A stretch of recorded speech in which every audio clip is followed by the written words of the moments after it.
काकडी हे एक थंड प्रकृतीचे व पाण्याने समृद्ध असलेले आरोग्यदायी फळभाजी पीक आहे. यात सुमारे 95% पाणी असते, जे उन्हाळ्यात शरीरातील उष्णता कमी करून तहान भागवते आणि शरीराला हायड्रेट ठेवण्यास मदत करते. काकडीचा वापर प्रामुख्याने सलाद, कोशिंबीर आणि रायता बनवण्यासाठी केला जातो. आरोग्यासाठी फायदे: शरीर हायड्रेट ठेवते. पाण्याचे प्रमाण जास्त असल्याने डिहायड्रेशन होत नाही. पचन सुधारते. पोट साफ राहण्यास आणि ॲसिडिटी आम्लपित्त कमी होण्यास मदत होते. त्वचेसाठी उपयुक्त: काकडीतील अँटीऑक्सिडंट्स आणि सिलिका त्वचेला तजेलदार बनवतात. वजन नियमात राहते. यात कॅलरीज खूप कमी असतात, ज्यामुळे वजन कमी करण्यास मदत होते. नमस्कार, मी सौ निर्मला आपशिंगेकर. आज आपणास काकडीच्या उत्तप्प्याची रेसिपी सादर करीत आहे. 1 वाटी भगर घेणे आणि थोडे साबुदाणा घेणे, 2 चमचे आलं खिसून घेणे, सैंधव मीठ घेणे, हिरव्या मिरच्याची पेस्ट घेणे आणि 1 काकडी घेणे. प्रथम आपण साबुदाणा आणि वरई भाजून घेणे.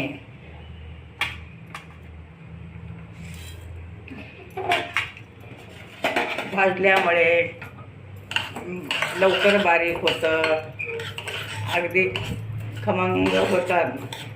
हे उत्तप्पा तुम्ही श्रावण महिनाभर करून खाऊ शकता. भगर हे पचायला हलकं असतं आणि खायलाही एकदम गुळगुळीत उत्तप्पा होतं किंवा डोसा होतं. धिरडी होती. आता धिरडी सुद्धा म्हणू शकता तुम्ही. धिरडीला तर खूप छान जाळी पडते, खायला पण एकदम मऊसूत लागतं. आता आपलं भगर भाजून झालं आहे.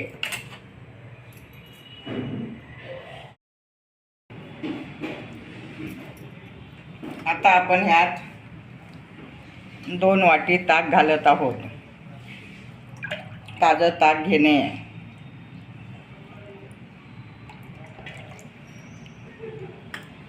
आता हे गार झालं आहे, मिक्सरमधून काढून घेणे.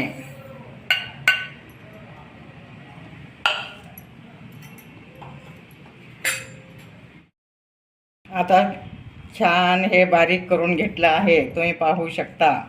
आता मी ताकात घालत आहे. हे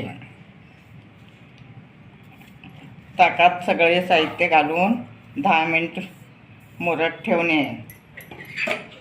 अगदी 2 वाटी ताक घातलं आहे.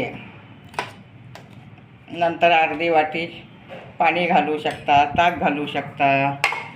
आता काकडी घालणे. आलं खिसून घालणे. फक्त उपवास असल्यामुळे नुसतं आलं खिसलं आहे.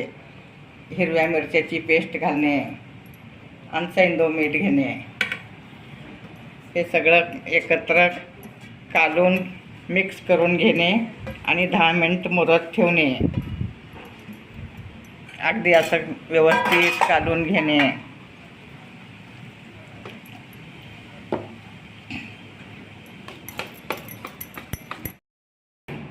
आता तवा तापत ठेवला आहे.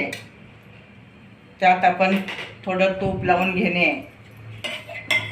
हे तुपातले करत आहे मी. काकडी, भगर, साबुदाणा, परत हे भिजत आल्यानंतर थोडं शेंगदाण्याचं कूट पण घालणे.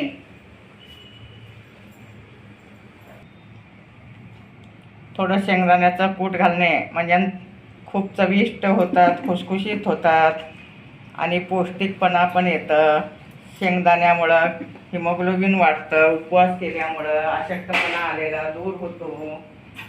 अगदी तुम्ही पण घरच्या घरी करू शकता.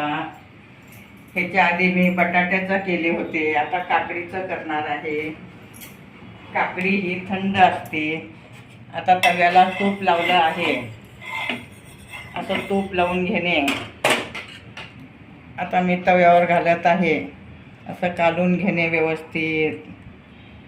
शेंगदाण्याचं कूट घातलं की खूप चविष्ट होतात.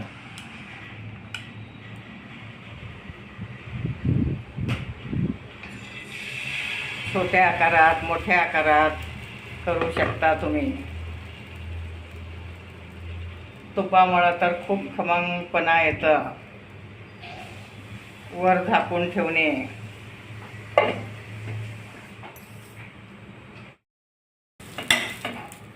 आता असं उलटून घेणे. तुम्ही पाहू शकता. परत झाकून ठेवणे.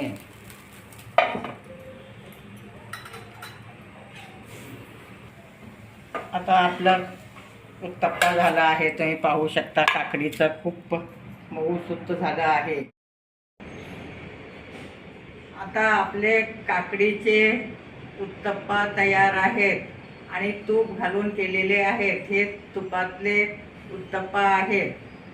काकडी ही थंड असते. तुम्ही शेंगदाण्याच्या चटणीबरोबर खाऊ शकता, दह्याबरोबर खाऊ शकता.